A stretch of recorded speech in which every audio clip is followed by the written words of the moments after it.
Here we go. Good morning. We're just going to kind of jump right in and start talking about safety. Safe spaces, creating safe spaces, being safe, being emotionally safe for other people. Wheel of Fortune is the first card out, and I'm going to bring it out because it's come up in the last couple of days, and yesterday it came out in regards to being whole, right? And taking a chance on this opportunity. Because there's a paradigm shift. There's something different. And I think, again, people want to say things aren't what they seem to be. And they want to create all of this conflict. So if you perceive this to be conflict and battle and war, that's not safe, right? So consider the opposite. If it's not what it seems to be, this is an opportunity for play, right? People learn more at play than they do in any other situation. But we can look at some of that conflict. I mean, some of that conflict might come up. But I think a lot of that is very fear-based. And if people are going to stay in this fear-based mentality, they're not going to create safe space for other people. What do I mean by safe space? Having non-judgment. You know, allowing people to be themselves, allowing for diversity, right? Peace, harmony, emotional fulfillment, safety, right? Fulfillment. I think there's a,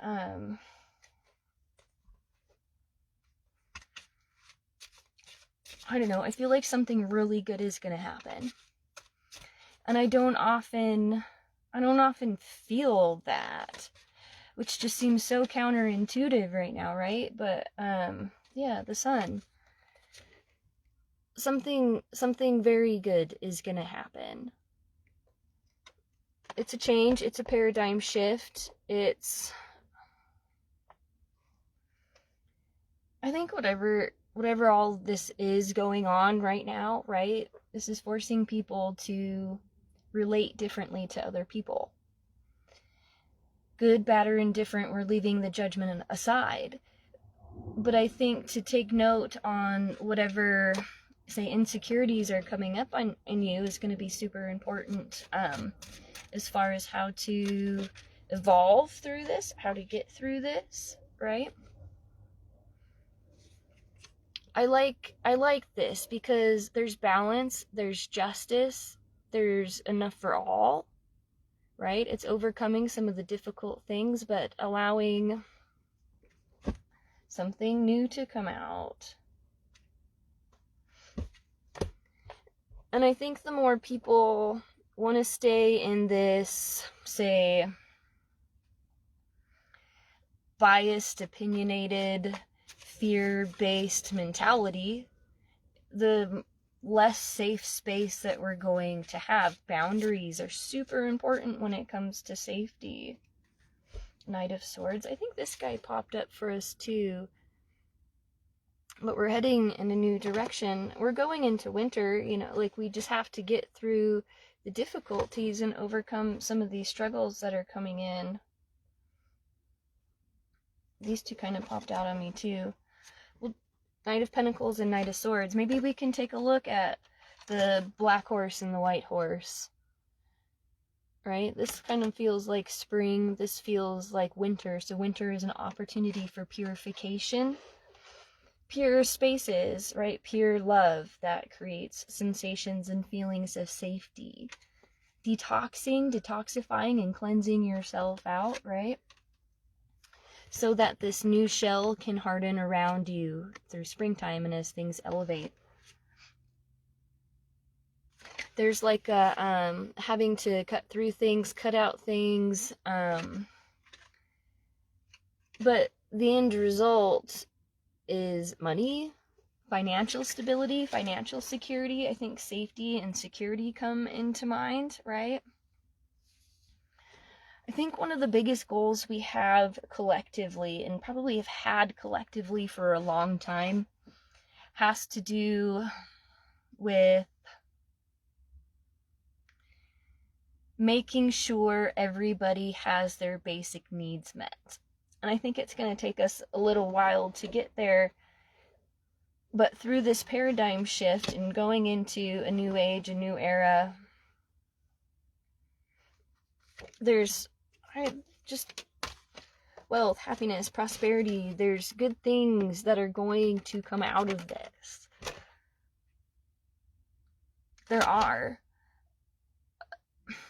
Before, I mean, especially the last couple of years, the last 7-year cycle, really, things have been very heavy and very difficult. And I think in this paradigm shift where people have benefited from a failing system, they're going to start losing out on things. They have to give up and sacrifice things that are going to be the biggest difficulties. And I think that's what a lot of people are fearing.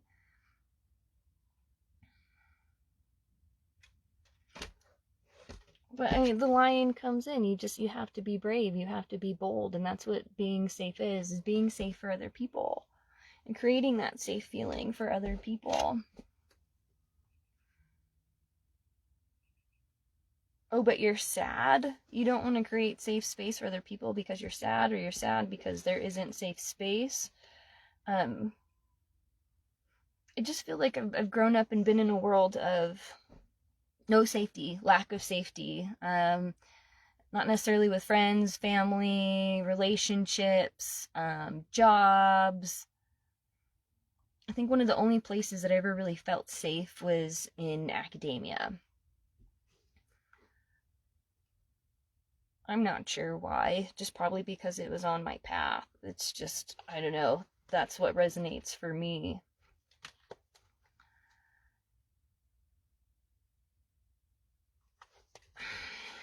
But how do we connect all these pieces together? Okay, so safety, the Lovers, and this Two of Cups both pop up.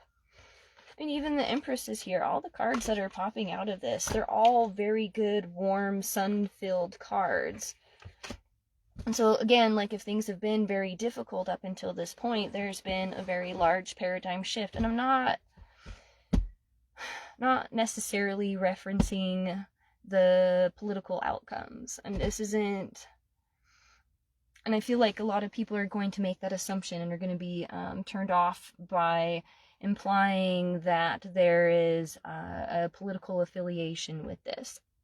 And I'm talking about something much bigger than that. Something beyond concurrent leadership.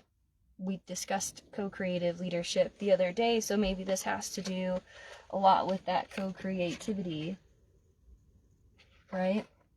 And spreading love and spreading peace and being safe. And so I have learned throughout my life that because things have not been safe, I've had, as a kid, I've spent a lot of time alone. I've had friends break into my house, been like physically violated multiple times at young ages. And so learning how to be safe within myself, right? Knowing that I am safe with me, and that the way that I feel about me is the way that I treat other people. And so in that experience of not having safety, it's emphasized this motive, desire, or whatever within me to be safe for other people no matter what. Because I think no matter what, I'll show you this one, right? This is that non-judgment. This is kind of coming out of that duality and being on guard, keeping yourself protected and whatnot, but not allowing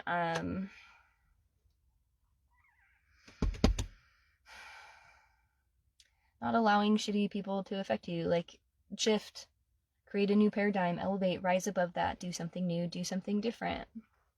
It's not that difficult. I mean, if you see something kind of headed in a direction and that's not the direction you want to go in, then go in a different direction. But okay, so people have been sad. Where are you, sad card?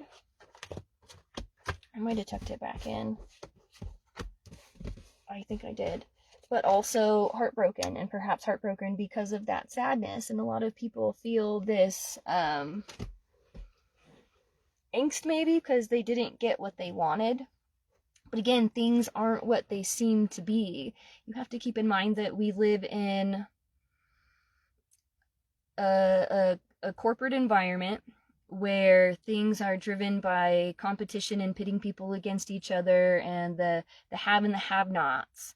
And this, for however many centuries, hasn't worked for us. It's created a lack of safety, right? It's created a disconnect from community, and that hasn't worked. So as all these things align, as all the whatever global astrological stuff, everything shifts, you know, the Piscean into the Aquarian and all that kind of stuff, we have an opportunity now to, again, experience the other side of that. But it's going to take conscious work, and it's going to take conscious effort. So perhaps that's what all this stuff is about.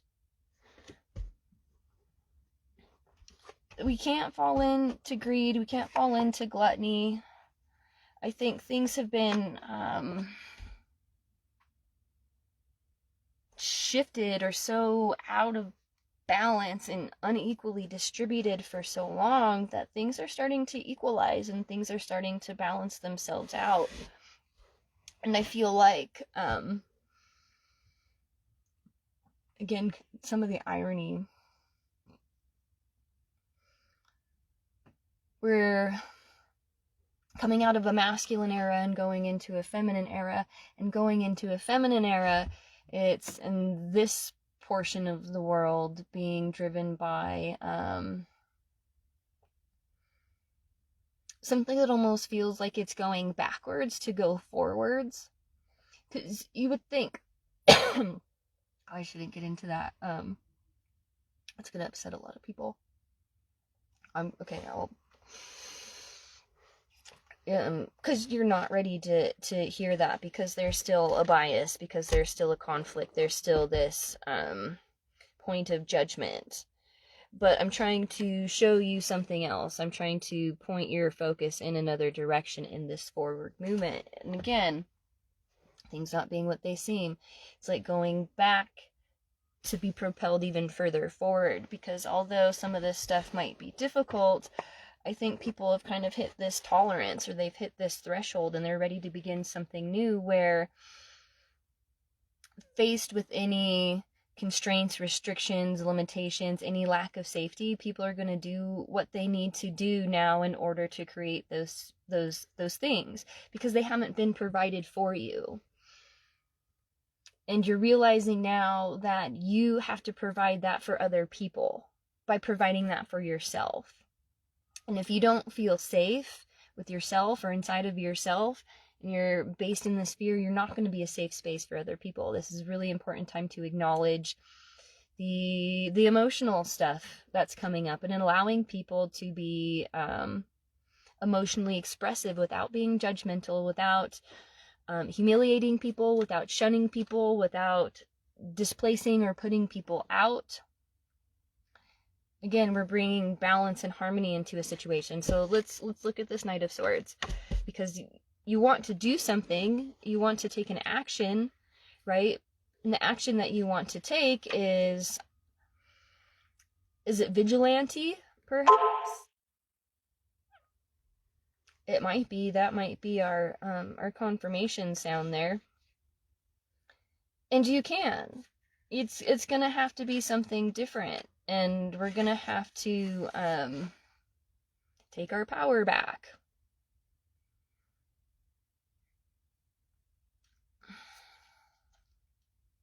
I hear a lot of, yeah, but whatever, and then I hear like militia, and then I hear people like rah, and then I hear people I don't know, I feel like something has given people a sense of security. Is it a false sense of security? Not really, but it's more of like a wake-up call. I think that kind of makes sense, whereas I don't know, what is going to happen in the future? What do you want to happen in the future? Are you going to perpetuate this fear-mongering alienation and separation and judgment of things that aren't like you? Or are you going to ground yourself,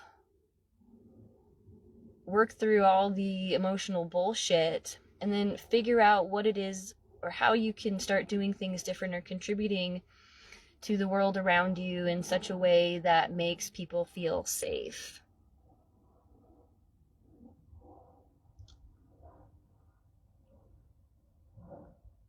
And I think a lot of people are kind of taking that right now, and they're taking that step up of like being mad, sad, angry, scared. All of that isn't going to work. They want to be nurtured and they want to be held. So we'll hold space for that. The Knight of Swords rushes into battle as the wind whips around him. He charges ahead, pushing past all those who get in his way. It is not malice or anger that propels him, but pure momentum. The Knight of Swords brings youthful, enthusiastic energy to a job, which brings with it the inspiration to create a pathway to success. This card may indicate a project that you are excited about. There is swirling energy around you. You cannot be stopped. The Knight of Swords denotes a high potential and offers you the strength to complete the project, but it also brings a warning not to cut corners or to make hasty decisions. Being thorough, right? We've been talking about this a lot through these in regards to stopping, right? Pausing, reflecting on the self, and making more conscious decisions before moving through things. Patience pays, wait, good things will come. Consolidate, concentrate, just be you. This isn't a time to be impulsive. This isn't a time to think without the heart involved. Everything we have in order to recreate something or co-create something is right at our fingertips. And for all the brokenness and all that stuff that's going to crumble away and kind of fall apart, that gives us new pieces to put together so the things that work can go together and the things that don't work. We can throw those out. But we're not going to know. But we all know that the way things have been going so far, it hasn't been fair and equal and just for all. There hasn't been integrity across the board, and it hasn't been safe for people in a lot of ways. And in order to create that safety, the way we're going to relate to each other in these contexts is going to be super important. And to mature beyond the systemic issues is going to be super important. But again, that comes from internal work and stuff inside. That's not anything that anybody else can do for you. It's not what can your country do for you, but what can you do for your country at this point. I don't think relying and depending upon a system to make the changes we want to happen is going to happen. We can't be passive in that regard. Now is time to take action and do the projects and do the things that you've always wanted to do, and finding the opportunities to integrate those into the way things are building and growing. I think there's going to be more, say, catastrophe, or there's going to be emergency coming through like natural phenomena. The earth cycles, the earth does these things, and it brings us to points within societies to have to move, to have to do something different, to have to shift gears, to have to, in these situations, find ways of working together to rebuild things in a new way. And I think because people have been blind or ignoring a lot of this stuff for so long, that's why things are the way that they are, because you've been ignoring the stuff that needs to get done. And now you don't have a choice. You can't ignore it anymore. I mean, it's right there in your face. And if you don't take the steps and the actions and the things to create reality, then the things that are going to be around us and be portrayed to us are going to be these superficial things, right? Especially through media and the arts and all of that. It's very, I want to say corrupted, but obstructed comes to mind too, right? It's very disconnected from spirituality and very much infused with this commodity. But people forget that the way that the country works, you are already a commodity. And so to deviate from that, I think is going to be important.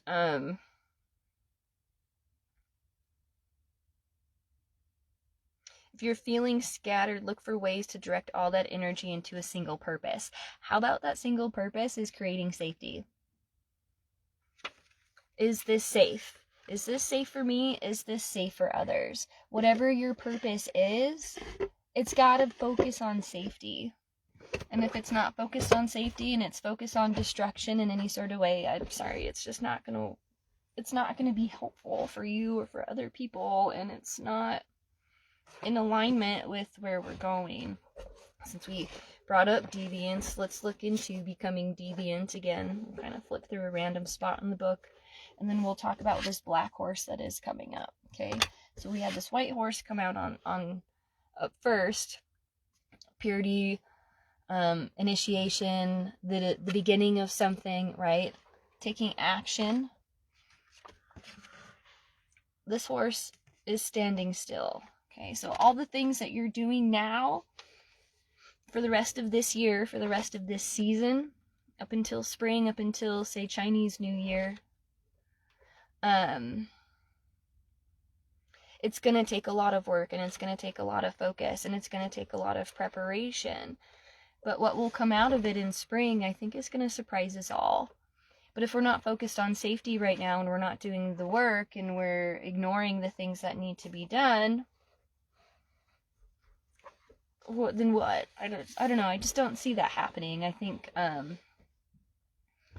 again, it's been a wake-up call. People have realized that their decisions, choices, actions, their life up to this point,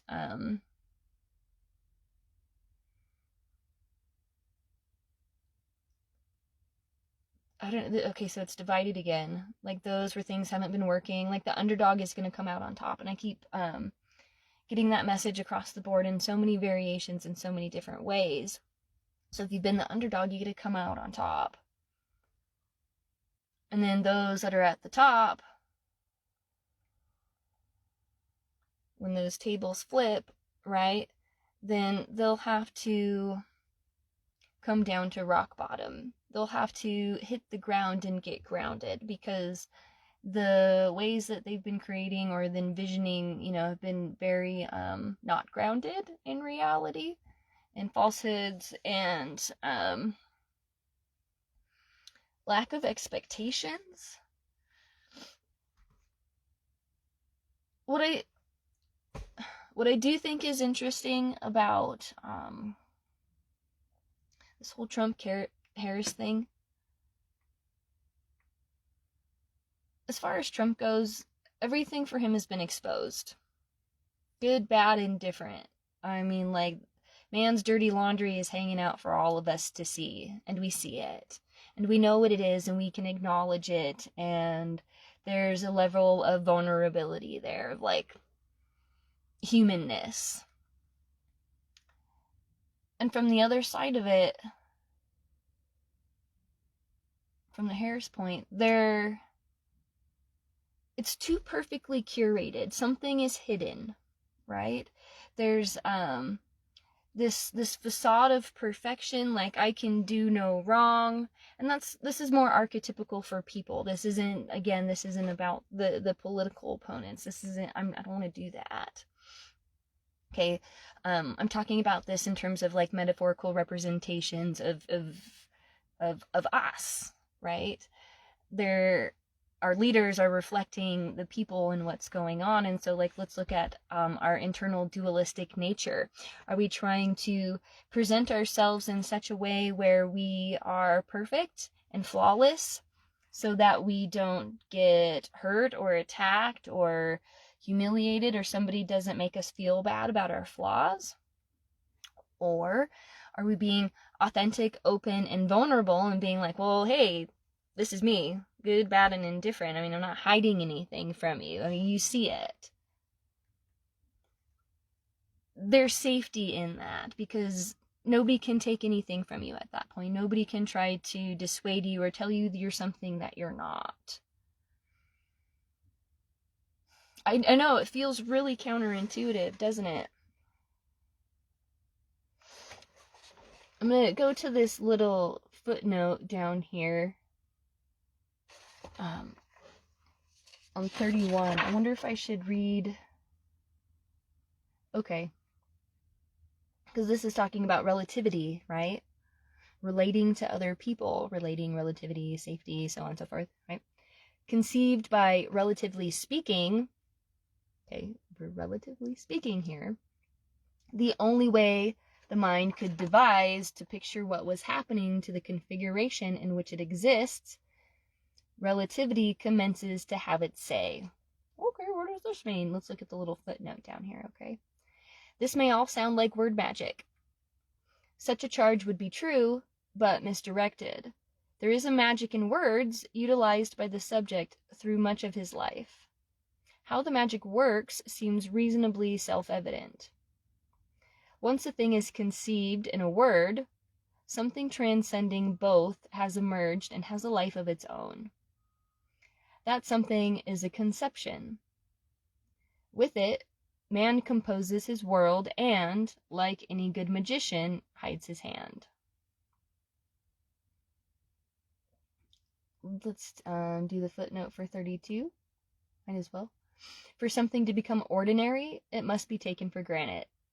What is it that you've taken for granted up to this point? I think a lot of people have taken a lot of things for granted, which is why things are the way that they are right now. You know, been ignoring this, ignoring that, tuning out this, tuning out that, focused on these very superficial, surface level ways of relating to be cool or to be popular, that sort of thing, right? To be the top dog. That taking for granted is all I mean by belief. It's your belief systems. So this paradigm shift, right? Safety has a lot to do with your belief systems. What do you believe to be true? What do you believe to be false? Focus on safety and security, right? Let's look at the color psychology of this as it relates to the energetics and the root chakra and the chakras, right? So if we're thinking about the color red is the root chakra. If we're talking about the root, the baseline, starting from the very beginning, right? The Fool card kind of popped up in here at 1.2.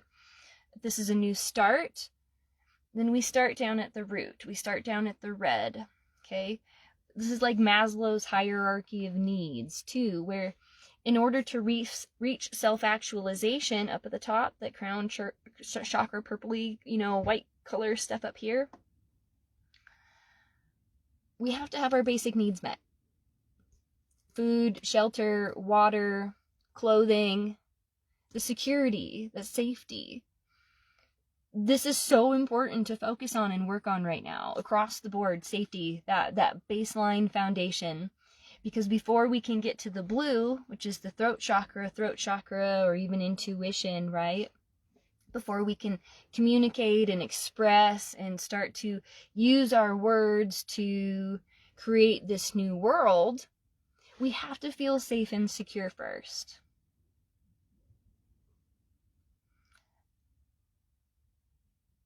I don't know. This isn't condoning one side or the other, saying one's better than or right or anything like that. I think this is just kind of the irony in it all. But it makes sense to start at the root. If you have a tree, I did grab the tree of life, so we'll dive into this one too. If you have a very tall tree, like the only way a tree can stand up is if its root system is healthy. If the soil and the roots and all of that are rotting and whatever, that the tree is going to fall. It's going to die. It's not going to live. Right?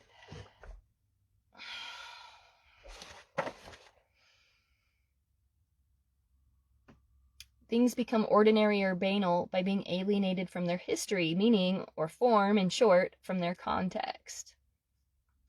Ordinary, they are seen purely as surface. An ordinary chair is just a chair. It possesses no character. It wasn't made by anyone, was never designed, was never anyone's project, does not affect nearby object, does not bear any relation to the thing next to it. To take the chair for granted, to believe in it, is to render it empty of human meaning. In the somewhat stilted terms of phenomenology, the chair is bracketed. Henceforth, it will not be an object for reflection. We're self-reflecting. We're not reflecting on being ordinary. We're reflecting on our uniqueness, on what's extraordinary about our individuality, so that we can take our individual extraordinary essence of whatever it is about each of us, and we can bring all those parts and pieces together to form a whole community, instead of just trying to be normal or ordinary or just like everyone else. Okay.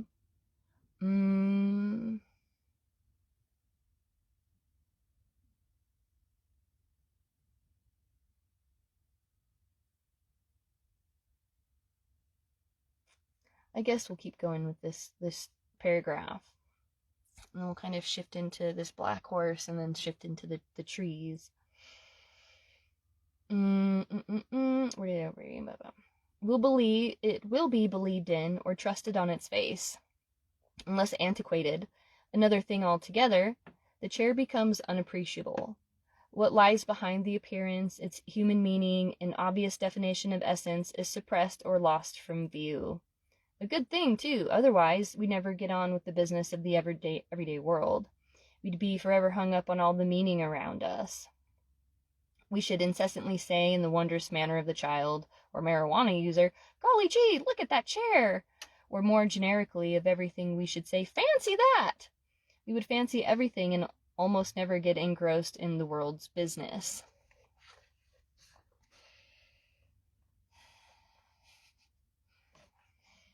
Okay, let's look at the footnote here.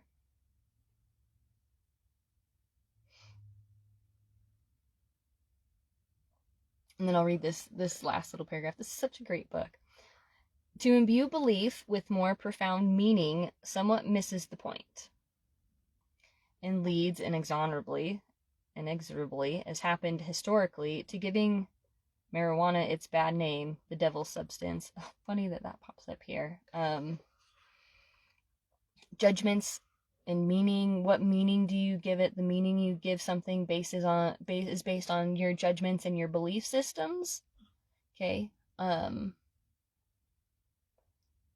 meaning is like the meaning of life is the meaning we give life. The meaning of life is life. It's living. Humans attribute meaning to things, right? I mean, all of this really means nothing. It's completely arbitrary until we find a way to relate to it. And again, look at the humanness of it. What is the function, the form and the function? How did this get here? The appreciation of it, the gratitude. Gratitude came out yesterday too. Okay. That's not like you have to be like, "Oh, wow, ooh, a chair. Wow. That's so amazing. Oh, look at that, a chair. Oh, what?" Like, okay, it's a chair. Appreciate that you have a chair. That humans for centuries have designed, developed, and created something that's so functional that makes life so much easier and so much more comfortable for us, and appreciate it. People trash things so much. Like, I was thinking about this the other day in regards to chairs. My parents, when I was very, very small, and they got their first house out here or whatever, had a dining table and chairs. And my parents divorced, but my mom has held on to the dining table and chairs ever since. Save for the chairs. We still have the dining table. But the chairs, a few years ago, I gave to an art space, or I donated to a space where And these chairs are good chairs. They're well-designed, quality chairs, and they've lasted, 30 years at least. Like, within a matter of, say, months of giving those chairs, that meaning for me, I mean, I grew up on those chairs. I had all of my family meals. I ate all my meals on those chairs. Within a matter of months of being in this space, of giving up to that space, they were destroyed. Just torn apart, neglected, abused perhaps, but neglected. There was no meaning, there was no value. They weren't appreciated. And it's like, am I not valued? Am I not respected? Is there no humanness in any of this? You don't appreciate a chair? You're just going to destroy it and damage it and throw it out and then tell me I've contributed nothing of lasting value? Those chairs could have lasted another 100 years. They could have lasted forever had they have been cared for. Had they had been appreciated. Had they been used correctly. And it's just a chair at the end of the day. It's not like it's that big of a deal. But I think it speaks a lot to this aspect of safety and creating safety for people and appreciating the things that are around you, right? If you don't appreciate yourself, if you don't have that level of safety within yourself or life or anything like that, and you think it's okay just to come along and destroy other people's lives and take things from them for your own benefit, or create an unsafe space for somebody intentionally because of your judgments and your belief systems, you're doing a disservice to the rest of humanity. I mean, we're not gonna get anywhere if people are intentionally creating unsafe spaces and not appreciating the things that humans have made and done. This isn't competition. We're not doing this here. We're not fighting for who gets to be, the king of the mountain. That's not what this is about. And how ironic now that our king of the mountain, our soon to be inducted president, isn't perfect. I mean, he's so far beyond perfection that I think we get this trickle down humanness permission. Because it's like, you know what, if you can put somebody like that in leadership, you have no fucking right to come here to my space and try to say I'm a bad person for the things that I've gone through and I've done in my life. Or anybody else for that matter. That's hypocrisy. We don't live in a hypocrisy. Don't co-create hypocrisy and continue to push that forward. That's stupid. We're creating safe spaces. Okay? And if our imperfect leadership component isn't guaranteeing safety for us, well, they can't. We have to create safety for them. For all of us, right? I know, huh? Okay, let's look at this black horse and what this guy is talking to us about. We got poppies down at the bottom. Like, things are going to be okay. Not that it's going to be easy, not that, bad things aren't going to happen, but in the larger scheme of things, it's going to be okay. Good things are gonna come out of this, good things are born out of shit all the time. Like lily pads and these beautiful flowers, or there's so much good that can come from shit. This morning I was watching this lovely African gal in her tribe, in her community, talking a little bit about her culture and doing things, and she's so peaceful and so beautiful. And she's talking about how in several of the videos that I worked, how she worked with cow dung. You know, her floors are made out of cow dung. She's got a basket that she carries, but she's got to repair it with cow dung, and it's just like, it's cow poop. And people have been using cow dung for so long to create a foundation, to create safety, to create security, right? But we have these judgments. We have these judgments about cows. We have this judgment about poop. Like, we're like, and we're like, I would never do that if my floor is not like golden diamonds. Like, go get the fuck over yourself, right? Like, when the whole material superficial structure collapses and you're left to rebuild from scratch, you're going to be using the resources that are around you, that can be found around you. Natural, organic resources. Humans have been doing this from the beginning of human time. And we have been in this little teeny tiny bubble of time for however long, where things are very inorganic, right? Like the amount of toxicity, like the amount of plastic in things, like, oh my god, like you don't want to touch cow dung, but you will put synthetic chemicals and food coloring and plastics on your body, in your body. Those are going to cause you so many more problems, like polyester in clothing. Like, it's chemicals. That stuff leaches into your body and doesn't do anything for you except for make you sick and like put toxicity into your body, into the environment. And that shit doesn't go away. Humble yourselves, create safety and security. And I just thought this young woman was just so amazing, because you could tell she felt safe and secure, and she was in a community. And one of the other things that stood out to me that I thought was really amazing too was everyone's individual milestones are celebrated by the entire village.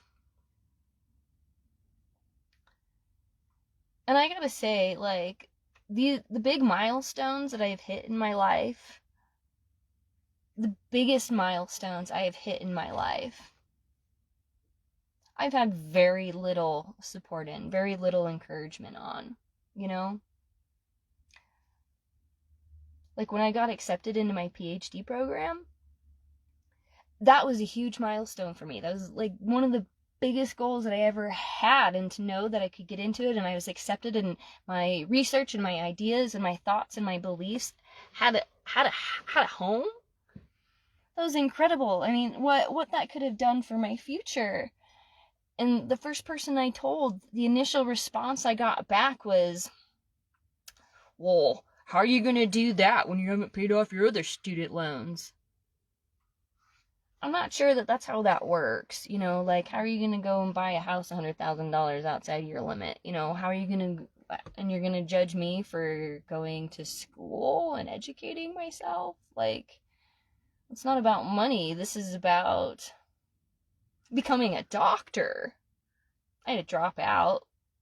Pretty upset about that. I had to drop out because my son's dad took me to court for full custody. And it's just, and again, I get accepted into a PhD program, I'm going to be a doctor, and then what happens? I get my kid threatened to be taken away from me. Like, you're kidding me. So whatever this paradigm shift is, whatever people's egos and judgments and bullshit is coming up right now, like, get the fuck over it. Create safety and be better humans. Like, quit putting that responsibility and putting that judgment and putting all that, like, bias into other people. It's stupid. Like, celebrate other people, celebrate these milestones, celebrate these accomplishments, and be encouraging. If you're going to tear somebody down and you're not going to allow them to do a good job, and you're going to, threaten their safety and threaten their security over your belief systems or your insecurities, we're not going to get anywhere. You know, it's so important to create safety for people and to make people feel safe and non-judged and to provide that encouragement. It would have been really nice to hear, oh my God, that's a huge accomplishment. I'm so proud of you. Or just to have a hug of like, I know this is something you've always wanted in your life and you've achieved it and you've accomplished it. Like, we support you. We're behind you. We'll figure out how to make this happen. But no. No, people perceived it as some sort of a threat or something. You know, if I have something that they don't have, then they're somehow beneath me or something, whatever that's about. That competition, envy, jealousy thing again, blah. No. We're co-creating, okay? We're creating safety for people. We're not creating insecurity for people because we want to have the most.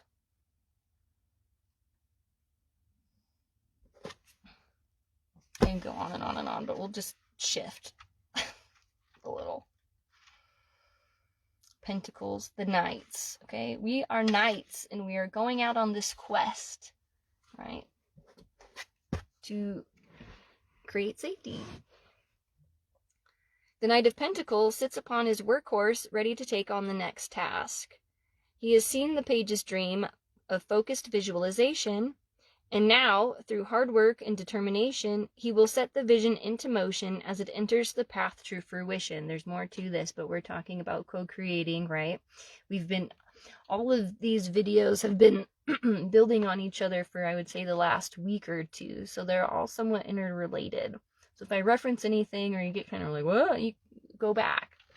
I don't know. Some of them are kind of long. Pick a random spot in the video, whatever, wherever it resonates. But there's a lot of information in here.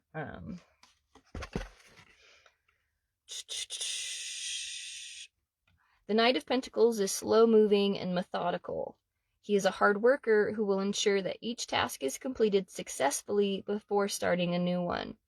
The Knight of Pentacles may appear as a co-worker or business partner who will keep his word and as a result become instrumental in ensuring the success of a project. Let's take our time, okay? Let's be very conscientious of what we're doing. We're not going to rush through something just because we want to have it now, okay? We are going to take our time. We're going to reflect. We're going to do this right. And we're going to be very thorough. And we're not going to go on to the next phase until there's safety, until people feel secure. And that's going to take work, and it's going to take effort, and it's going to take conscious effort, and it's going to take a willingness to want to do those things. Nobody else is going to do it for you. You can't expect that you're going to put somebody up on a pedestal and they're going to make life better for you.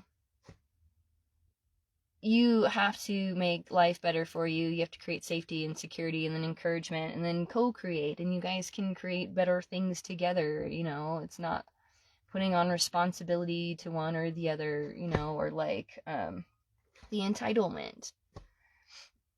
Last night when we were driving home, my son was eating an ice cream sandwich and he got about halfway through it. And, you know, we're block away from the house and it's late and I'm tired and I'm driving. I just paying attention just to getting us home safely. And he's just like, here, Mom, and tries to hand me this like melting ice cream sandwich while I'm driving. And I'm like, you need to hold on to that. You hold it. You take care of it. And when you get home, you go put it in the freezer.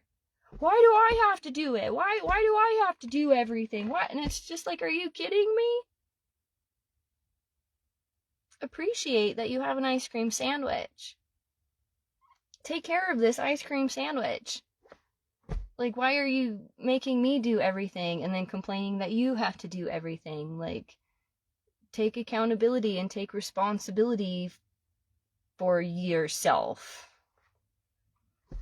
Going on to 9. We got to start promoting and pushing this self-reliance, because so many people are so dependent on a system, a structure, an environment, a job, a boss or something, or a partner to do things for them, because they don't want to have to do it for themselves, because they've gotten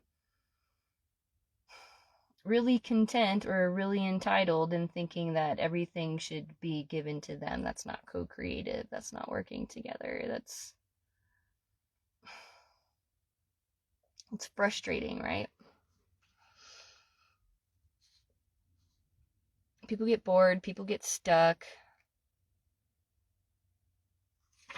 stagnating in relationships, that sort of thing. And so if you're feeling stuck, if you're feeling stagnated, the paradigm shift. There are so many projects to focus on now. There are so many things that need to be done around the world to bring safety and security and balance and harmony to things. Like, do your part. It can be a small part, and for the most part, it's just, not being a shitty person to other people.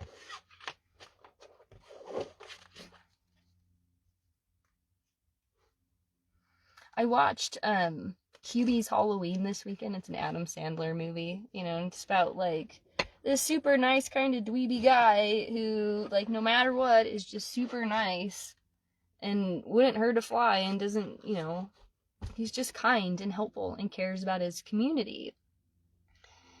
And the majority of people in this community are complete assholes to him. They destroy his things, they burn his stuff, they throw shit at him, they mock him, everything. They create unsafety for him. They want to hurt him and to harm him intentionally, and they laugh about it, and it's just, he's still kind and he's still nice. And at the end of the movie, his meanest bullies or whatever end up getting kidnapped, and they're gonna be burned at the stake or whatever, and they're like, help us, help us, help us, and he's looking at them like, anyway, he ends up helping them. He saves their lives, and after he saves their lives, they're still mocking him, they're still humiliating him, they're being fucking disrespectful, they're being assholes. And his mom's got to come along and be like, look, this guy has done nothing but be good, kind, and supportive of you. And because he's different or because of whatever, all of you are such fucking assholes. And even after he saved your life, you're still going to be an asshole to them? Like, that's not okay. You can't do that. And they recognize why they have been, their own insecurities and why they pick on him and this and that. And, they all end up respecting him in the end, and he becomes mayor and all of that. So, like, it's so important to be kind. Like, no matter what, be kind. Don't be a pushover. Don't just, like, give people things or, coerce people or whatever. Don't manipulate. Be kind. And be kind to yourself, and respect your own boundaries and have assertiveness. So you're safe. And other people are safe. If you feel safe, other people will feel safe. If you don't feel safe, other people are going to feel that. Right? And somehow, some way or another, these really shitty situations have given us these puzzle pieces, or these persons, or these pieces that show that kindness can be genuine, and you can still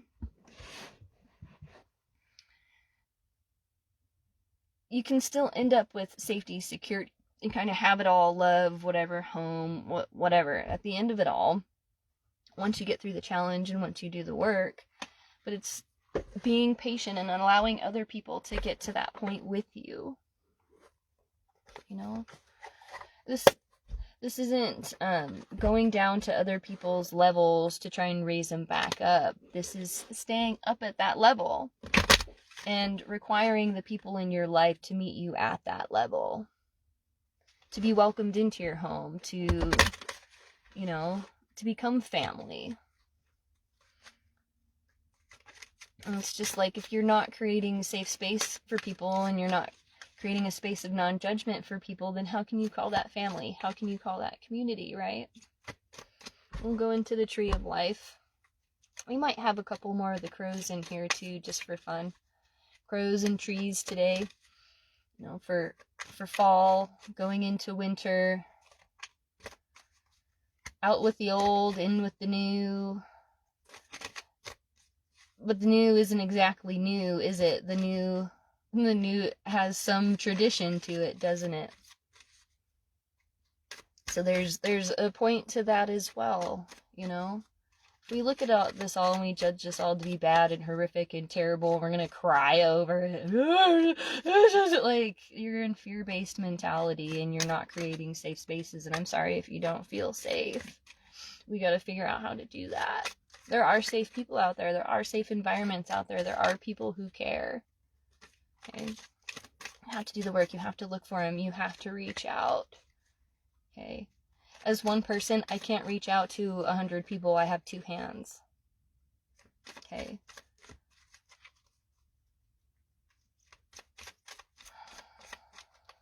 Well, it's not genuine either. Kindness and being genuine. The roots! Told ya. The roots and the foundation, okay? Let's read about this. We have to take care of our roots. We have to have healthy soil. We don't have healthy soil in so many places. You know, we're polluting the ground and we're polluting the earth, and the things around us are dying, but these roots go deep. Some of them, right? Let's see, what page are you on? Isn't it funny how that happens when these things pop out that way? This is page 11. And the 3rd card in the deck. Depth, performance, steadfast resolve, unseen forces, self-assurance. Otherwise, it's despair, doubt, stubbornness, overconfidence, stagnation, right? The things that will bring it down. That despair, the doubt, the stubbornness, the overconfidence. That's not humility, right? And the stagnation. You have to create movement. You have to do something new. You have to diversify your toolkit. Diversify your word usage. Diversify your environment. Diversify the people that you interact with. And humble yourself in that. There's just so many people. I mean, somebody was telling me about this yesterday, you know. Here are these 2 people over there, and they're, you know, devout Christians, and they go to church, and they do all this, and they do all that. But these 2 people talk the most shit behind everybody's back, you know. They're so incredibly judgmental, yet they praise themselves as being religious and godly. That's the exact opposite of what you're supposed to do. So again, things aren't what they seem to be. And you have to be willing to look at the hidden aspects of it and look to see what's in the shadows and what's under the bed and what's in the dark corners. You have to look in there and stop being afraid and feel like you need to be in the light all the time. You know, that's a false sense of safety and security, because you're not seeing what is being hidden. You're ignoring something. If you see what's hidden and you stop ignoring it and you acknowledge it, then you can address it, you can clean it, you can fix it, you can repair it, you can resolve it. You know? Tree of Life root card reminds us that wherever you go, you belong here on earth. You are the only you on the planet and are unique and important. Please see yesterday's video if that part of it's resonating. Self-worth. Was that yesterday or the day before? That might have been the day before. Look at the one about self-worth, okay? Because there's, again, just so many people taking their own lives and not feeling like they're valued and not feeling like they're a part of something and not feeling like they're good enough and feeling judged and bad because they're not fitting this norm or something. And that's not okay. There's so many beautiful, amazing, talented people that have been lost because other people have been shitty to them. And I know the times in my life where I've wanted to take my own life isn't because there was something wrong with me. It's because of the shitty things that people were doing around me. And this isn't like going into victimization either, okay? But it's recognizing that it's self-empowering. It's recognizing and creating the boundaries and relationships with people where if you're not showing me respect, love, safety, kindness, then you don't get to be in my space. You don't get to be in my bubble. You don't get to be in my home. I have a human right. You have a human right to safety and to security. And if anybody's going to try to intentionally undermine that safety and that security to get you to value yourself less so that you value them more, not okay. Okay? You have to find and discover and seek out the value and the uniqueness in yourself and dive in and self-explore and figure it out. Figure out what your purpose is, what your projects are, right? Your purpose, our purpose across the board is to create safety for people. That looks like a lot of different things. To create security for people, right? Our purpose is to evolve as a species and to keep the earth healthy. Our purpose is to take care of each other, to create, okay? When we start feeling like we don't have a purpose and a place in the world, we begin to get very destructive. When we think other people don't have a purpose or a place in the world, or we're trying to project or put or demand that other people have a specific purpose and that's not their, then that's not okay either. Okay? You don't get to tell me what my purpose is. I don't get to tell you what your purpose is. But our purpose together is to create safety and security and build a foundation and a community, right? To keep each other and to keep humans safe and to keep humans alive. To heal, to resolve. And yeah, there are a lot of really shitty, scary people out there who are dark and who have done some really awful, terrible, horrible things. Rapists, murderers, pillagers, like, who don't have any appreciation for the safety and security of other people, and that's not okay. And how we deal with that, how we address that, how we resolve that, and how we fix that, that's something that we all have to work on together. You know, and I think a lot of people do those things because they grew up without safety. They grew up in very traumatized environments, you know?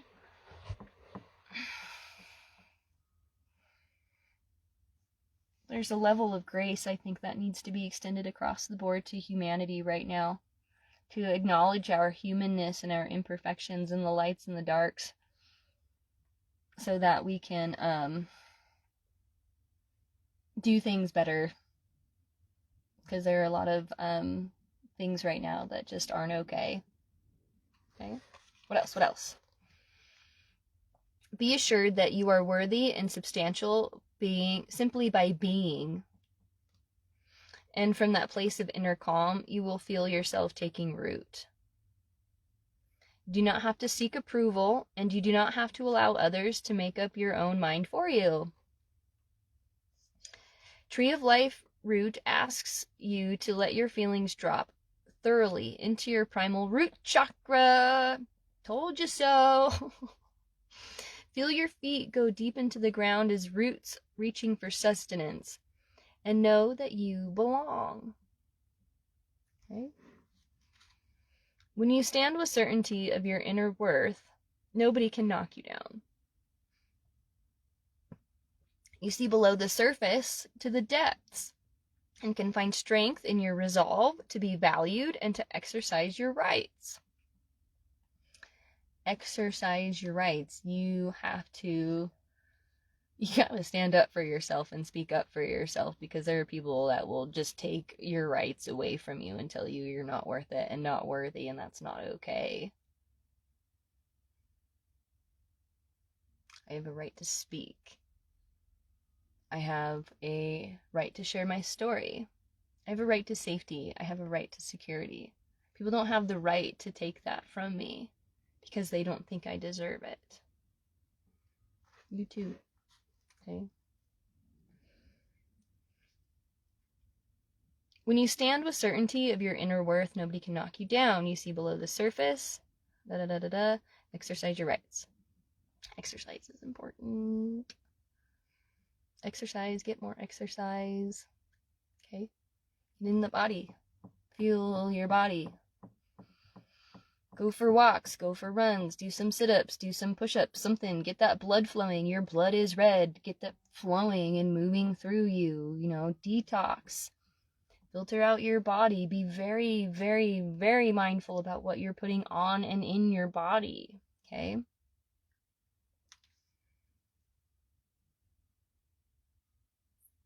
Where are we? Others may underestimate you because they are not aware of the deep richness you carry within you.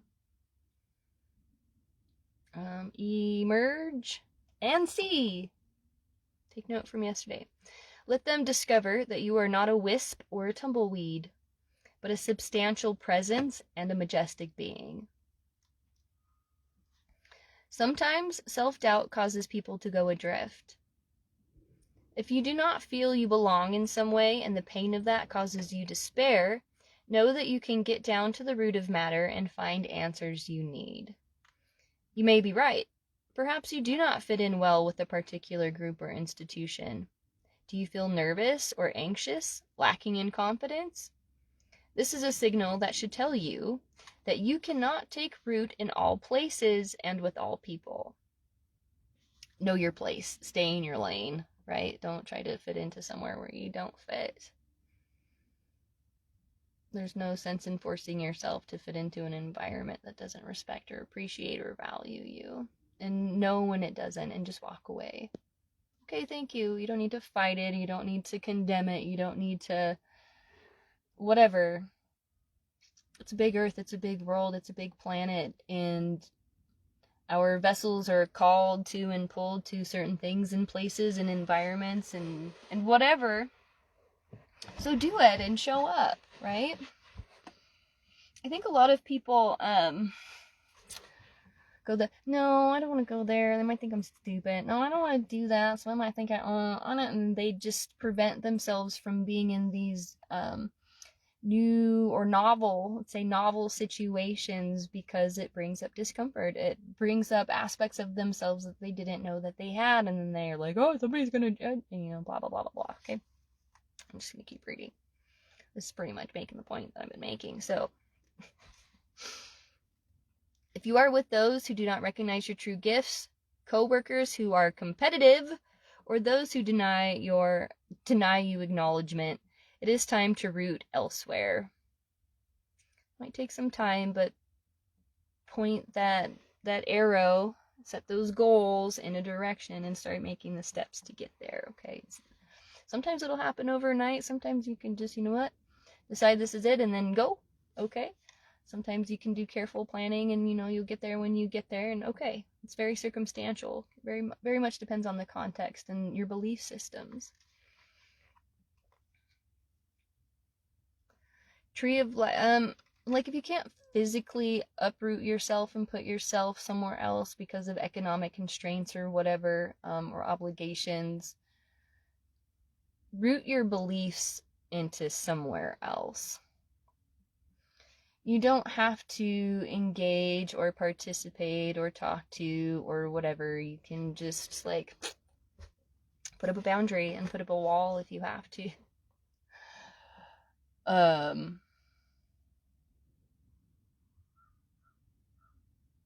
The crow flies overhead. I'm just thinking about Trump's wall. Just I can't fucking.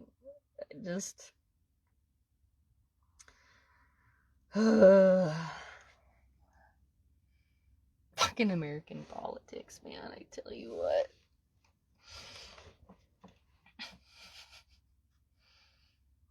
Everything is this way for a reason. And it doesn't have to stay this way, and we don't have to whatever, but I think we're recognizing right now what we don't want, so we can create what we do want.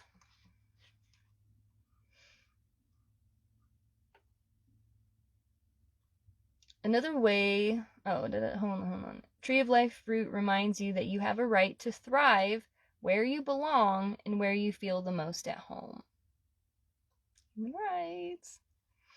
Another way to see Tree of Life root is to notice when you are too grounded and are not allowing spontaneity into your life.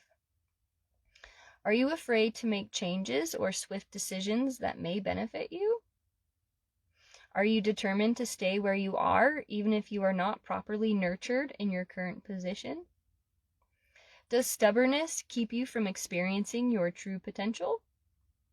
You need to be uprooted at times, and to shake the old dust away on your way to find new fertile soil. Fears can keep us from transcending.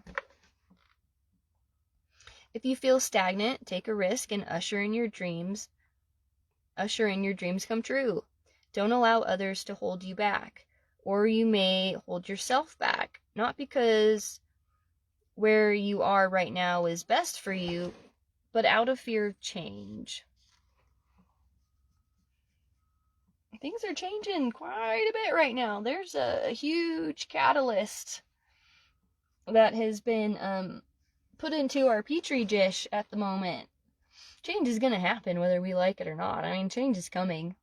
Good, bad, or indifferent. So how you feel, what your beliefs on, and how you choose to participate in this change is going to determine how things play out. We're not going to scapegoat it onto one person because we call it leader. Okay? That's a reflection of us. And a lot of people don't want to acknowledge that. Oh, I didn't vote, I didn't do anything, and it's dismissive. It's divisive. It's the D versus the co, right? We're going for the co, not the D, okay?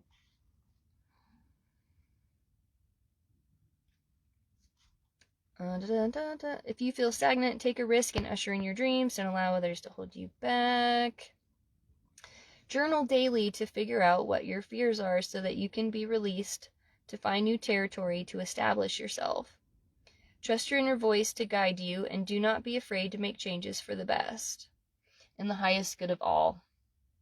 If you have to have faith in a higher power to lead you into a direction of doing something for the greatest good of all, keep that in mind. That's that safety. What's safe for me is safe for you, right? What's safe for you is safe for me. What's in the good of us all, not just you, not just me, not just them, not just one group or another or anything like that, okay? Trust your inner voice to guide you, and do not be afraid to make changes for the best. Your roots are there to see to it that you are well taken care of and receive all you need to reach for the sun and the stars.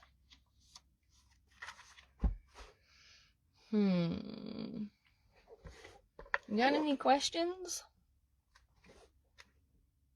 Spring. Spring is here. I told you for the other one, spring too. Spring is going to be really important. Spring is newness. I'm not going to read the whole thing about spring because then we'll just be here all day because these are really long. So we'll just kind of do the synopsis. Page 74.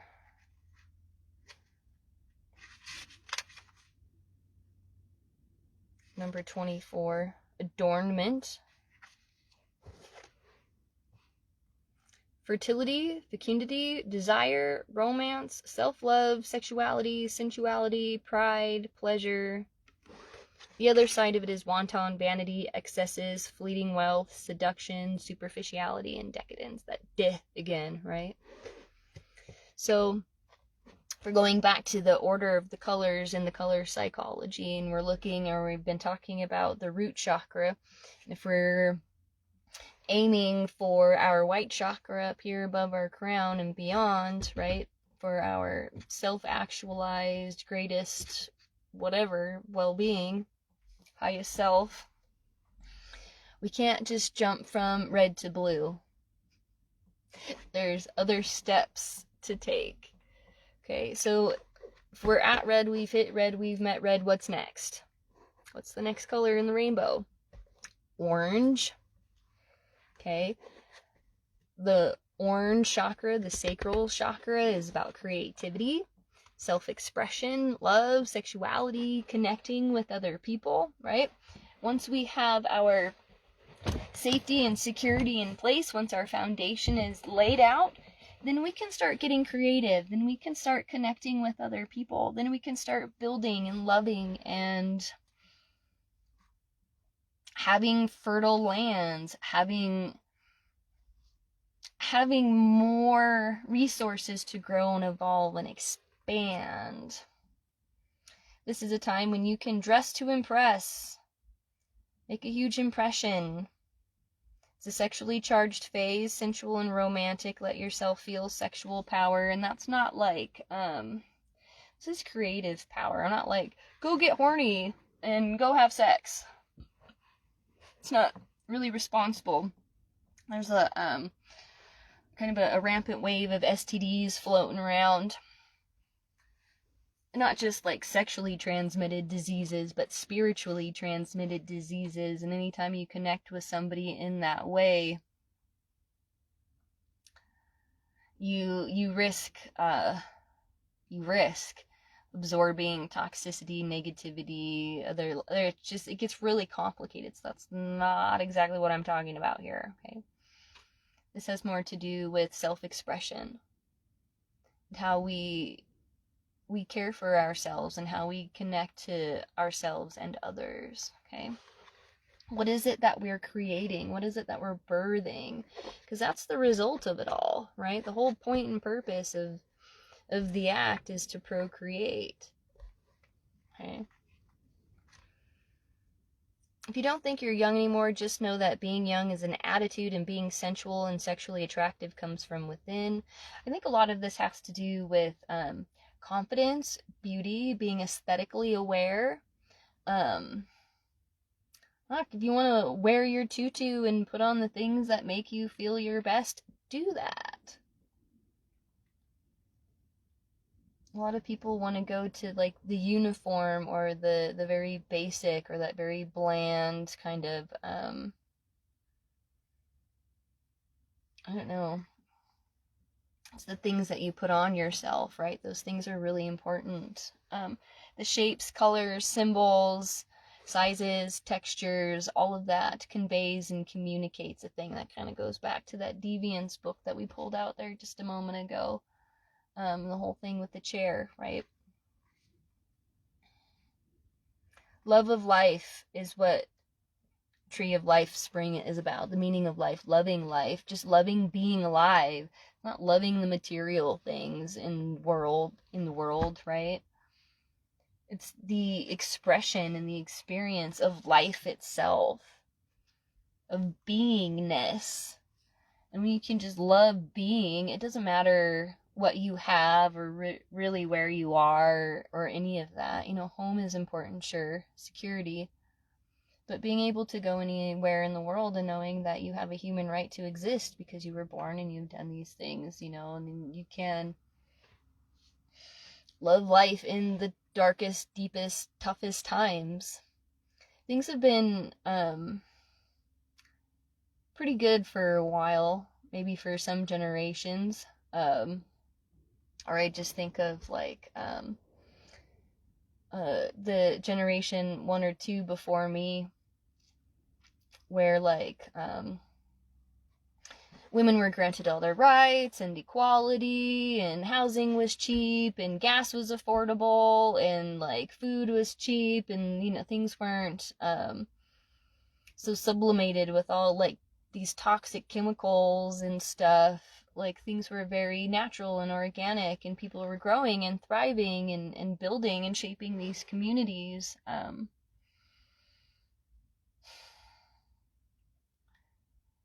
Some of these people are some of the most entitled and unhappy people that I've met. They don't find that joy in the lived life and the lived experience, it's like some of that joy is dwindled because it's separated them from community and other people, and it's put them in this place of competition and needing to have things in order to like have worth and value. But now that things are kind of going in a different direction, where now, you know, however many decades later, we're at the risk of having some, especially women, having those rights taken away from us, of losing the security. I mean, things are so fucking expensive right now. There's so many homeless people. Just the price of gas and the ability to get anywhere and go anywhere. Like, it's just, all that material stuff, it's inaccessible and it's kind of pointless. It just sucks all the joy out of life. You know, people are struggling and suffering just to get by and have their basic needs met. And it's orchestrated to be that way, by the way, which is why we need to create safety and change the system and learn how to work together instead of isolating ourselves or being divided, right? This is about shifting the belief systems. While enjoying life for life's sake, be careful not to be too superficial in your zeal, and don't squander the goods or waste what you've earned. Appreciate what you have. You know, people just want more and more and more and more, and then we create all this waste and trash and garbage, and it's never enough, and they always need more and like more, you know, and like, how many rugs do you need to have? Do you need to replace it every couple of years? Really? Why? Like what's wrong with the one that you have? Nothing. You're just not taking care of it. You didn't appreciate it, and it's fucking destroyed, and now you don't have it. Surface appearances can be alluring, so don't be fooled. Seduction is in the air, but be careful not to be seduced in ways that could bring you trouble. Tree of Life Spring is telling you to enjoy showing the world how beautiful you truly are, yet being in love with being in love may be short-lived, and so you want to keep your wits about you even as you display all your magnificence. Stay safe, stay protected. I mean, there are things that have to be kept and held in reverence, kept sacred. These are things that are private, things that are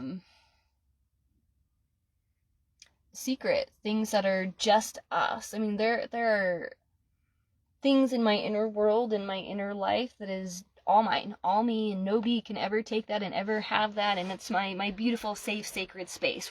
I just go in and there it is, okay? And that's not something I will ever expose or give or show to other people, because I'm not going to do it. I appreciate it too much. I value it too much. Okay? I don't need to go and flaunt it or whatever to try to get attention or something, you know, or I don't wear the gold jacket and the tutu because I need somebody's validation, or I want to get looks, or I want this or that. Like, we're all unique, right? We're all beautiful in our own ways. I feel like beautiful women especially are just so attacked. There's so much envy and there's so much jealousy, and I heard this story yesterday of a girl who's been so kind and so selfless and so helpful to a best friend for years, and they've been friends for years. And this girl, she's beautiful, and she's an absolutely gorgeous little lady, and so is her friend.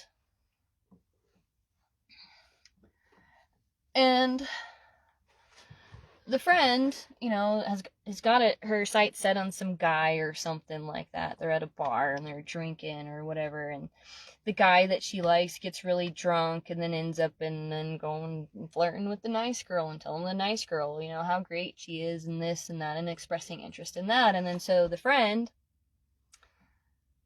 just fucking attacks and is just like, I can't believe you take that, and it's just like, I didn't even do anything. I had a similar experience one time in grad school where a colleague of mine had gone to some super super fancy house or whatever. She had this guy that she was interested in, and then his friend was there or whatever, and we get there, and I'm not interested in the guy that she's interested in. His friend, he was pretty cute. I'm like, all right, cool, we'll just hang out.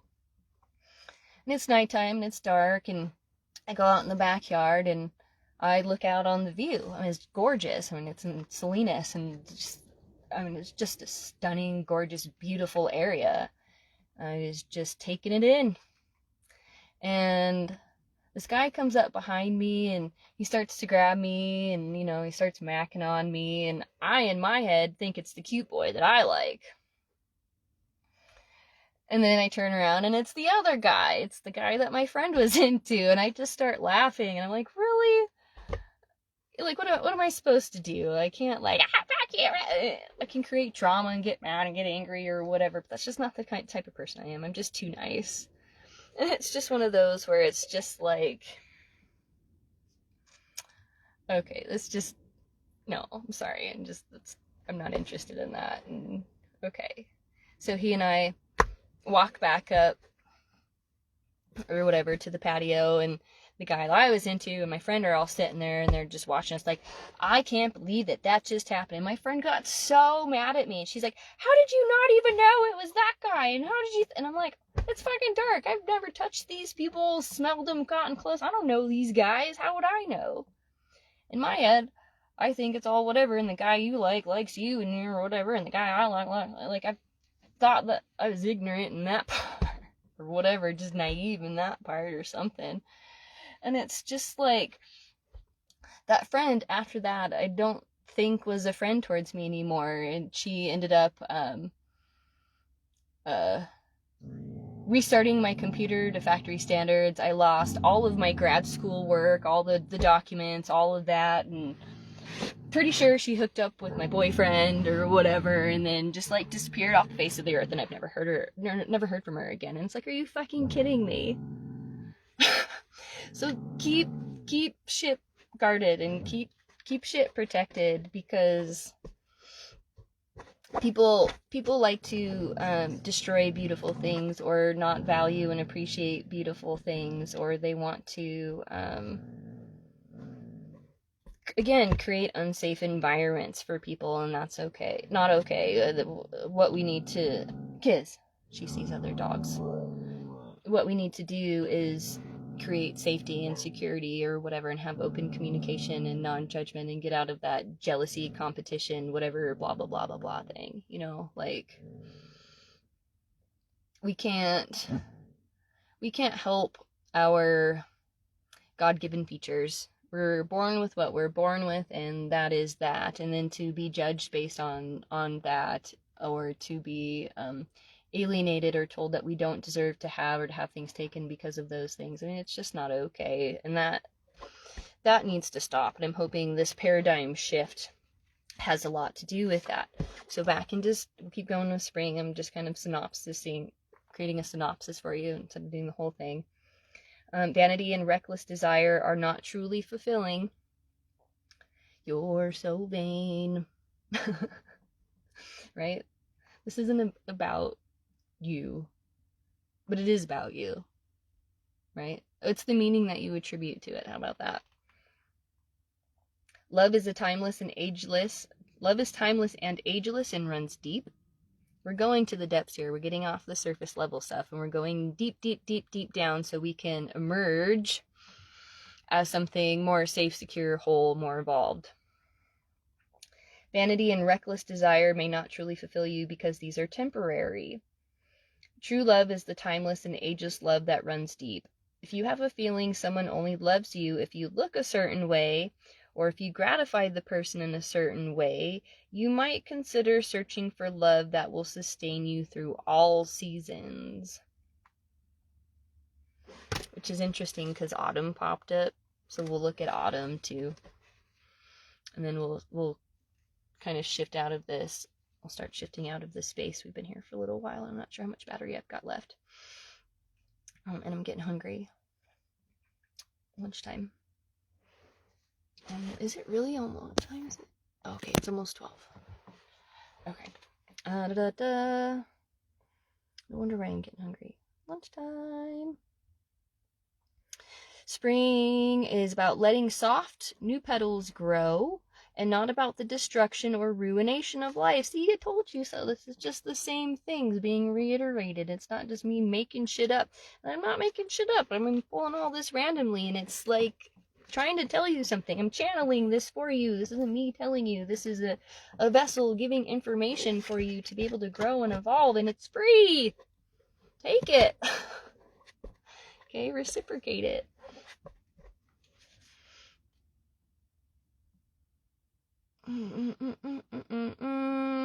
Consider whether situations you are in help you take care of yourself or if they take away from your well-being. That has a lot to do with the roots too, right? Know where you belong. You belong on this earth, yes. You don't belong to every group, no, but you do have a right to safety, security, and to community, right? You're allowed to belong. You can be somewhere and not be shunned. I don't know. If we're going to be evolved beings and we can allow people to be in other spaces and other groups, we're like wolf packs. They respect each other's boundaries and they expect each other's packs, and they, they don't cross over that. There's respect and there's enough room for everybody to fit. There's an equal distribution, There's safety and security for all. And they all border each other in such a way so that they can support each other as well. Right? But there's respect and safety, there's security, right? But equal distribution. Remember that while flattery is wonderful and fun, it can be a honey trap. Oh, wow, you look so great and so beautiful. Here, if you just come over here, let me lure you, little girl, into this dark, scary corner. And then, right? Like, I'd rather people be just honest and authentic and genuine, be very, very careful with the flattery. Because again, there are a lot of people looking to attach themselves, or they love the superficial and the surface level stuff. And when you get into the deeps, or when you get into something that doesn't look exactly like that, then they get fear, threat, whatever. They have all these negative, and then they reject you, hurt you, harm you. If you're not fitting the certain expectation of the way things should be, then they shun you, kick you out, tell you you're a piece of shit, and they just told you that you were just the most wonderful thing. So you have to be careful. Very, very careful. If you are in touch with your inner beauty, you will not long for the flattery and praise of others. That inner beauty thing is so important, right? Some of the most wonderful, beautiful, nicest, sweetest, calmest, whatever, most amazing people, aren't exactly supermodels, so to speak.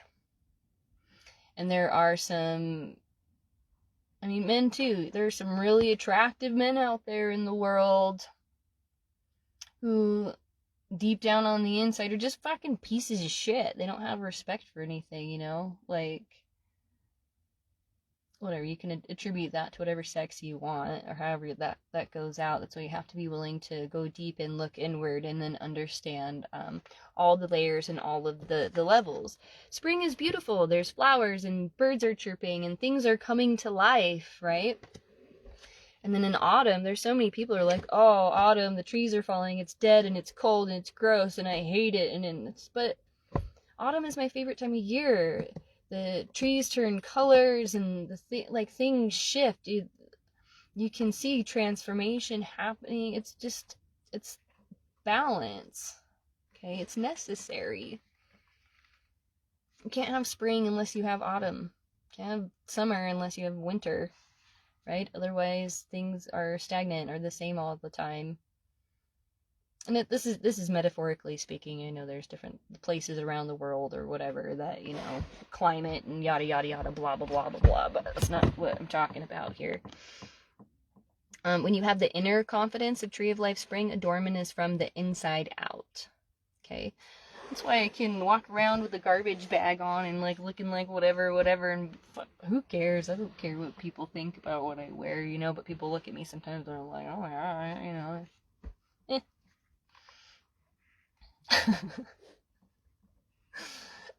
It's interesting to see how people treat you when you look a certain way. Try it, experiment. You look one way, whatever. If I do the hair, the nails, the makeup, and go to the nines, I go, oh no. I mean, people treat me very, very differently than they do when I have my hair up, no makeup on, and I don't know if I can do my nails, and I walk around in the same boots and sometimes wear the same clothes for 3 days in a row. So like, and it's comfortable stuff. Who cares, right? It doesn't matter. I'm clothed, I'm sheltered, my basic needs are met. Okay. But getting to this place of being able to be safe in self-expression, this is the challenge, right? This is the challenge. I only got up to red and orange. Maybe tomorrow we'll go yellow and green or something like that. But celebrate yourself and let your limbs fill with vigor.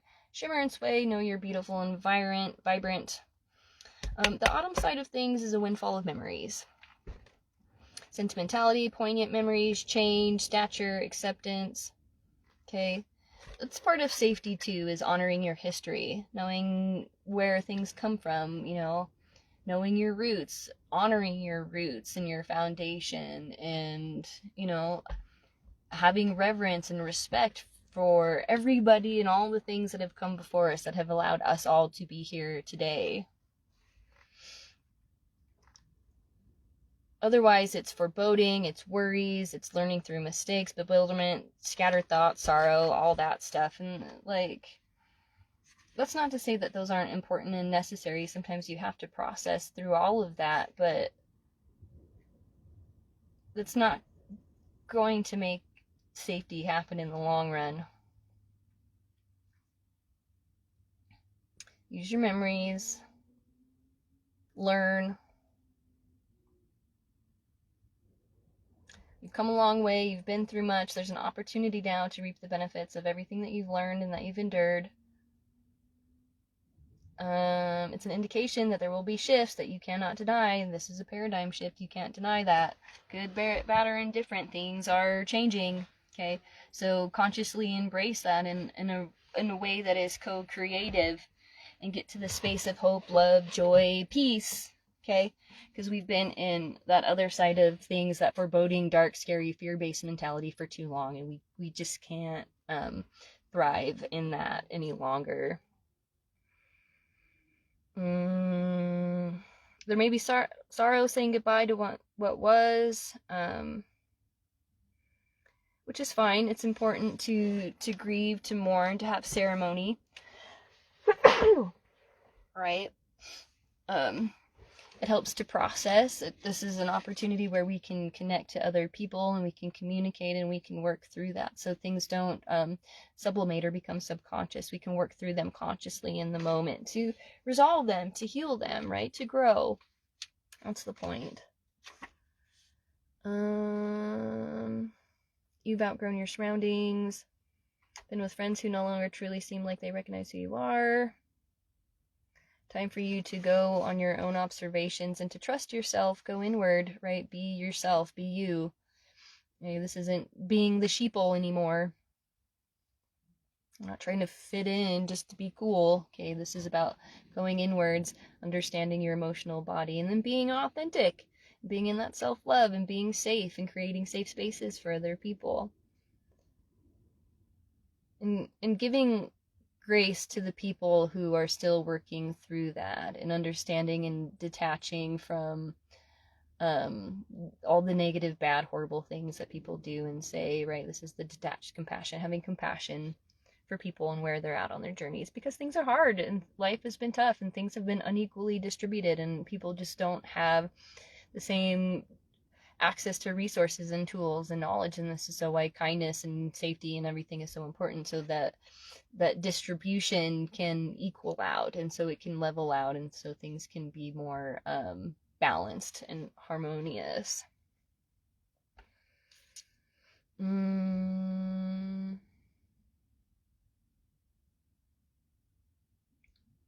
This one I think is interesting too. If you've held a secure position which you have outgrown, consider that you have shined where you have been and that it is time for others to rise up and be in the spotlight.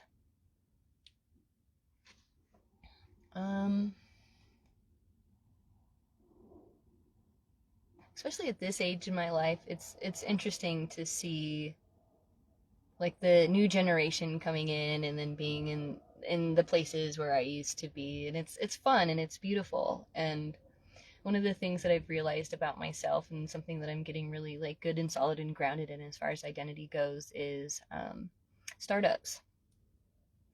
I have been very foundational in growing many grassroots arts organizations from the bottom up. You know, I'm very good at initiating things and starting things and getting them up off the ground, and then I pass the torch. You know, and then I go on to the next project, and then I build it up, and then I start it, and then I pass the torch. I got 15% battery, so let's start wrapping this up. Though the future can be frightening because of all the unknowns, autumn reminds you that there is much dignity in a timely withdrawal. Have courage, do not slump in despair. Reach out with strong, supple branches and feel yourself expand. Reach out, please reach out to me. Your thoughts may scatter, but breathe in the crisp air. Recognize you're wiser than you once were. Gather all your thoughts and feel your way through this period. Feel your way through it. This is not a time to ignore or dismiss or discount or to cut off or to shortcut. Okay, we are going deep and we're slowing down, and we're going to do the work. We're going to do the work, and we're going to get to the depths, and we're going to get to the root of the problem, and then we're going to strengthen those roots, and we're going to grow much stronger as a forest with that. Okay.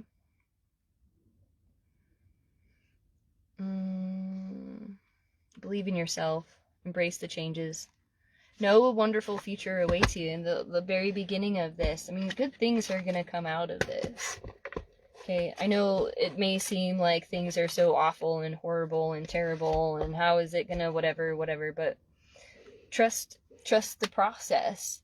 It's part of it. Things have gotten to this point for whatever reason. It's kind of inevitable, right, that things are the way that they are at this point.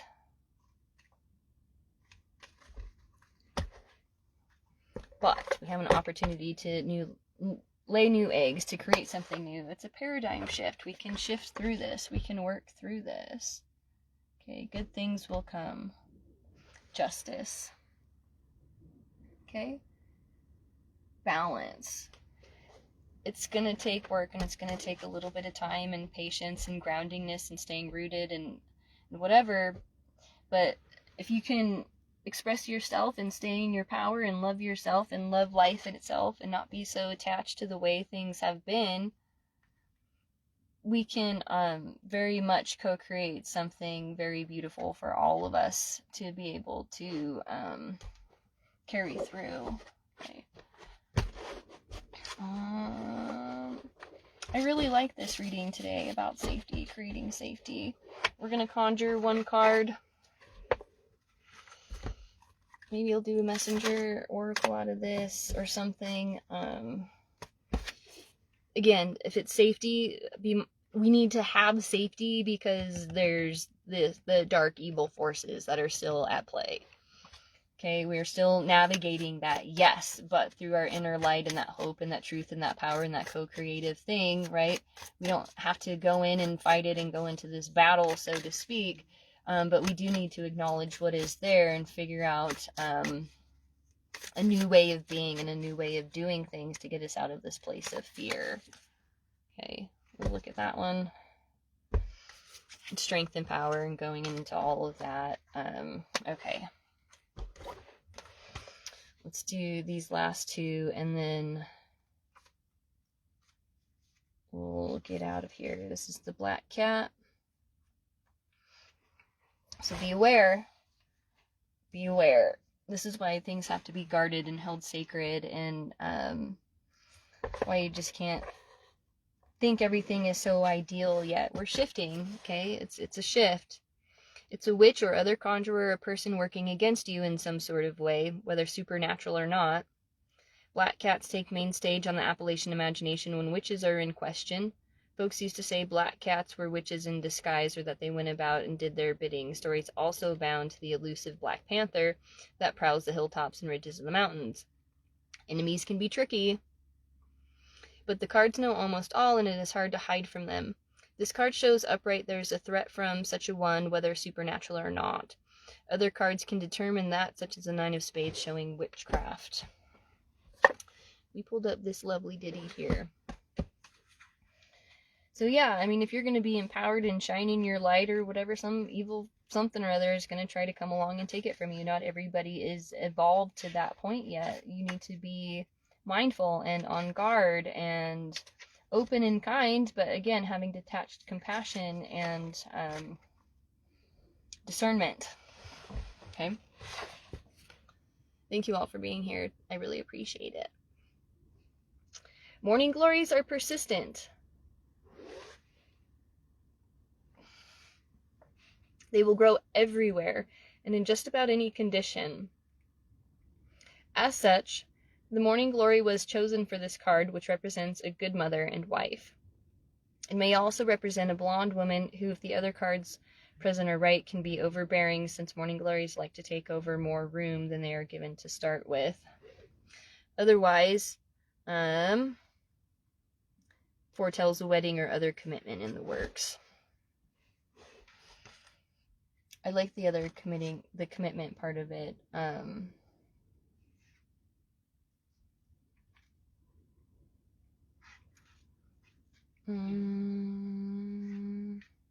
kind of want one more. I'll pull one more, and I think this will be it for the day. I don't want those ones.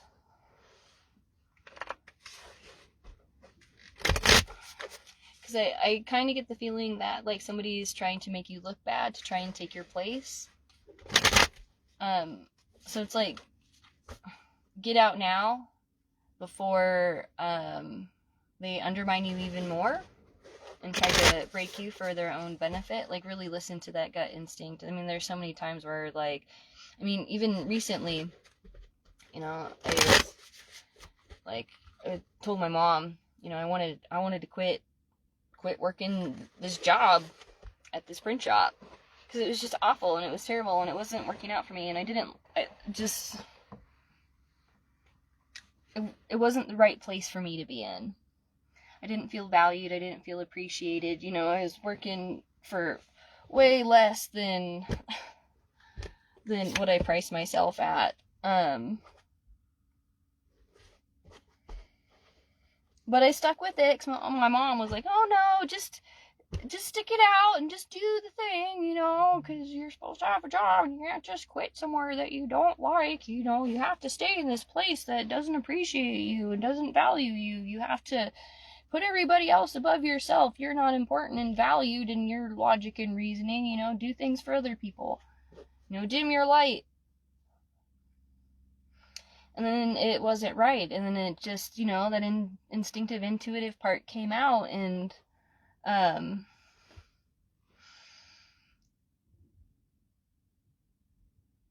it felt like being set up to fail, you know, and like ended up getting fired from something for stupid shit. And it's like, are you kidding me? Are you kidding me? Because I stuck it out longer than I needed to be there, than I wanted to be there, you know, to please other people, it ended up backfiring on me and working against me in the long run. And it's just like, you know what? I'm not doing that anymore. You know, I'm not gonna, no, we must listen to the inside things. There's that commitment, right, too. That speaks of marriage and things coming forward, and luck, beautiful things coming into fruition. But the one that I wanted to read was this one right here, another flower. And it's an 8 of Hearts, and then I gotta go. I'm getting a headache. I'm getting a really big headache. It's almost like there's a cord or something back here, or somebody's got something in here, and they're like, I can feel something trying to want to get in here and wanting to make me not feel so good. And so I need to respect my body and myself in that. And then you get it. This is a trillium flower. One of the first heralds of spring in Appalachia, the white trillium flower is much loved by many. To dream of trillium is a sign of flirtation or affairs soon to come. Because there are two pillars of hearts, it speaks about a union between two people, and if shown with the right cards, it can also mean marriage. Oh, funny. Otherwise, this card shows a large number of affairs and flirtation. That's kind of that vanity thing, and being very careful of people putting you up on a pedestal, because that could be false to something about vanity. All that glitters is not gold.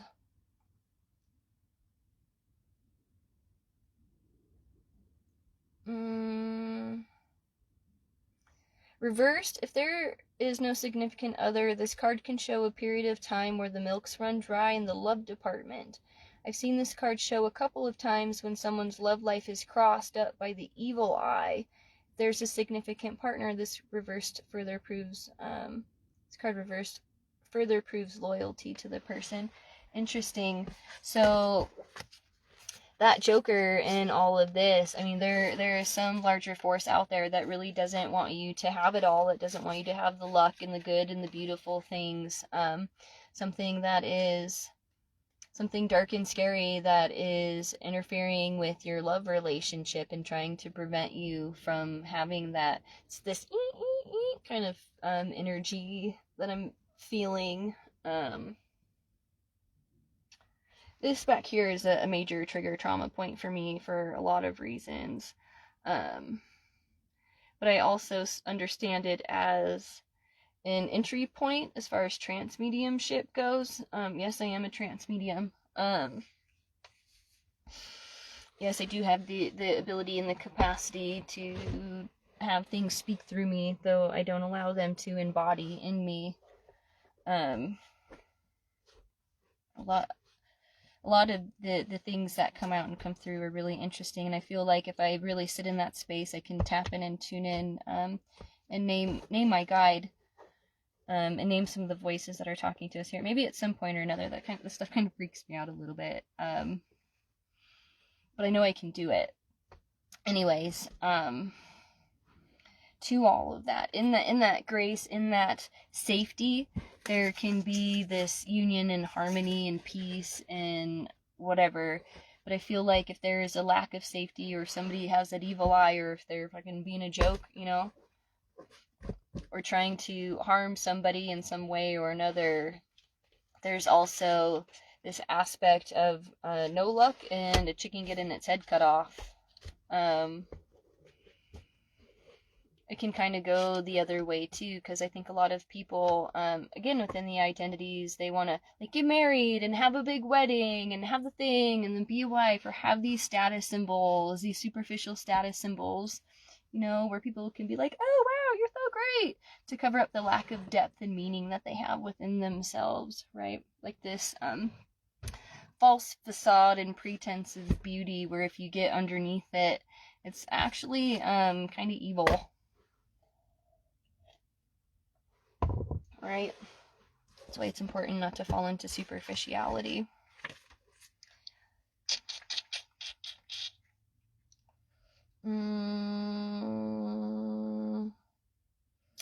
Shows an exchange based on the circumstances of the reading, whether a kiss, money, handshake, and so forth. It can also represent a deep relationship with another, including family. So if you feel called out to help out or whatever, if you want to create some sort of energetic exchange for me, I could really use help getting my bills paid, getting my car fixed. I could really use hugs and love and just some radical acceptance and non-judgment and just space to be able to be myself. Like, I could really use some really good friends right now.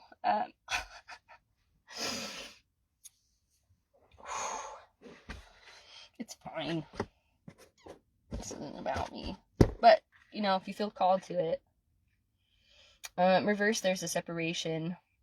Somebody trying to make you fight, or trying to whatever, somebody causing a fight or something like that, or people avoiding fights right now probably will get into separations, but you don't need to fight.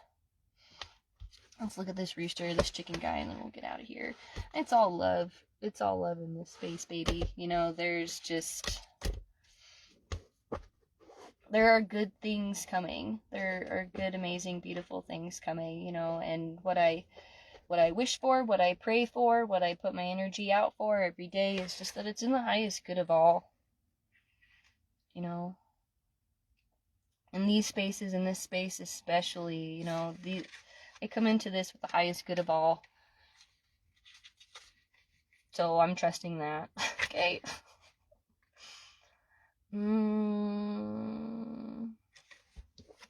This is a haint or a restless spirit.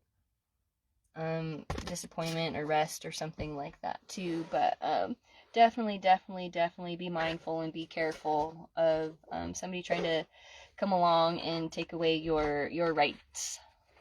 Your right to safety, your right to security.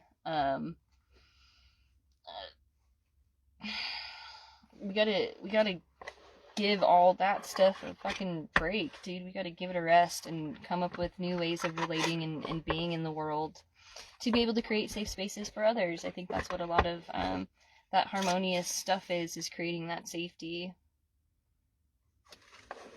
Yeah, I got one more. I know you guys have so many questions. You can reach out to me for private readings. I do all this by donation base. I do have kind of like a foundation of like goals and aims and stuff or whatever, but I think people really need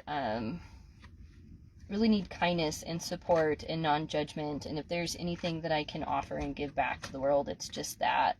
There have been some amazing people along the way who have helped me when I have had nothing. You know, I mean, even still, I mean, there's just so many amazing, beautiful people in my life that keep me going and that encourage this. And the only thing I can think of is just to reciprocate that and to be that safety and to be that for other people, because those people who have been there for me at those points in time just fucking changed my life for the good, you know? It's beautiful, and it's just when you can experience that sort of love and non-judgment, and it's liberating, you know. It's just relief is what this is. Relief that, you know, there's kindness and there's compassion and caring, even though there is just so much dark and scary stuff in the world. We just have to reach out. It's a lot, I know. A lot of people are going through a lot of difficult things right now. I feel it. I can feel it. I can absolutely just feel the heaviness of it all. And I can also sense when I go deep enough into it and I really let it sink in that it's peaceful and it's beautiful, and what's going to come out of all of this shitty stuff right now, it's going to be pretty fucking amazing. But now is the time where we have to consciously engage and make the commitment to co-creating and doing things for other people and being in this space of love and light. You know, it's not going to come from outside of us. It has to come from within. A dark-featured woman, likely a mother or a nurse, helpful and gives good advice when needed. Be best to listen to her, much like a goose. She's gotten around and she's seen some things. I know what I'm talking about. And I know who I can reach out to for, right? And listening to that and taking that and heeding the advice and the warnings and the, you know, some of the most beautiful, amazing people that I know have gone through some of the most horrific things in life, and the fact that they can stay in their beauty and express themselves and be all of that and be there for other people and be kind and be nurturing is such a testament to what humans are capable of being and doing. You know, we get these dark, scary, evil forces that come in that want to try to take things away, and that's not genuine humanity. That's not, you know, that's that toxic, evil, blah, blah, blah, blah, whatever stuff, all that bad juju. We're not doing that here. I would smudge if I had the fire for it, but we're just gonna, we don't really need to. This is a pretty clean, grounded, amazing space. I really appreciate you being here and showing up. Again, reach out if you need me. You can reach out via message, video, whatever. We'll figure it out. When there's a will, there's a way. Anything else? Stay safe.